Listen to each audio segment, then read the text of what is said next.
Sup, Buttercup? Liz, you've inspired me. Your chocolate mousse looked delicious. So I'd like to show you one of the recipes I found that is sugar-free, flour-free, and milk-free, or dairy-free, whichever way you want to look at it.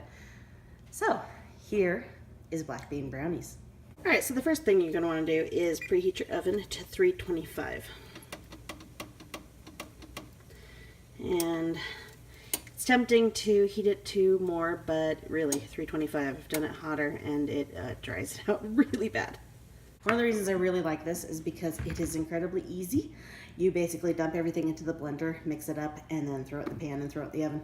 So let's get started. The first thing we're gonna do is I took a can of black beans and I rinsed them, strained them. We're gonna dump that right into our blender. Next thing we're gonna do is take 6 tablespoons of coconut oil that we've melted, and we're gonna put that in with it. Then we're going to take a half a cup of honey, and we're gonna put that in.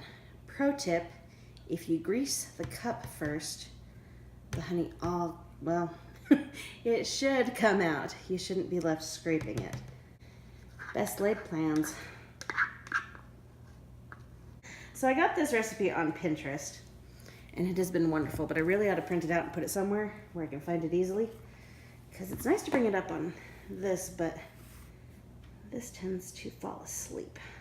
All right, then we're going to take, depending on how sweet you want it, we're going to take a tablespoon or a teaspoon and add some xylitol. I don't want this incredibly sweet, so I'm going to do a tablespoon. But remember, xylitol is sweeter than sugar, so you don't need to add a ton. Vanilla, and we're going to do a whole tablespoon of vanilla, so don't be shy about that. Literally, you just dump all this in. It's great. Then you're going to take 6 tablespoons of cocoa powder. Cocoa powder. Then we're going to add a half a tablespoon of sea salt. I'm just going to use regular salt because I just don't have any sea salt on me. 1/2 teaspoon of baking soda. 1 full teaspoon of baking powder.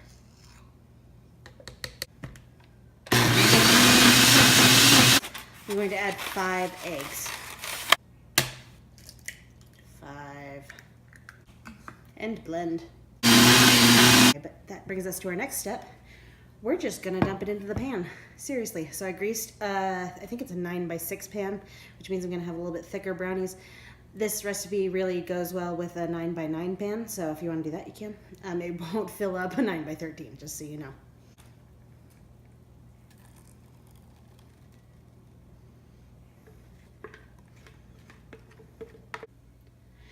Then you just put this in our preheated oven.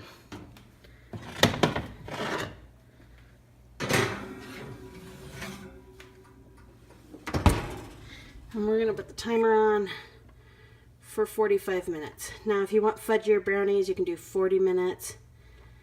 If you want more cakey, you can do the full 45. But you're gonna wanna test it with a toothpick or something when you do get to that point.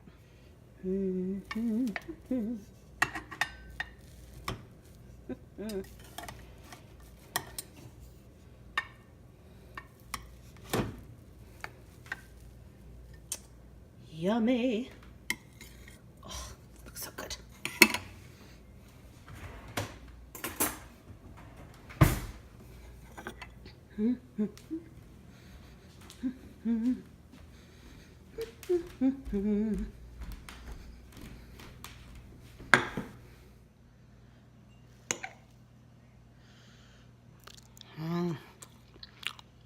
Oh, that's good.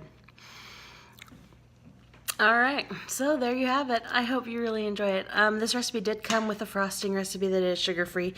It's made with avocado, which I never got to stop tasting like avocado, so I left it out because I don't like it. So, but feel free to experiment on your own. I mean, you could do that. You could even do your mousse on top of it for frosting, but it really doesn't need it. It's really good cake by itself. So, anyway, bye-bye, Buttercup.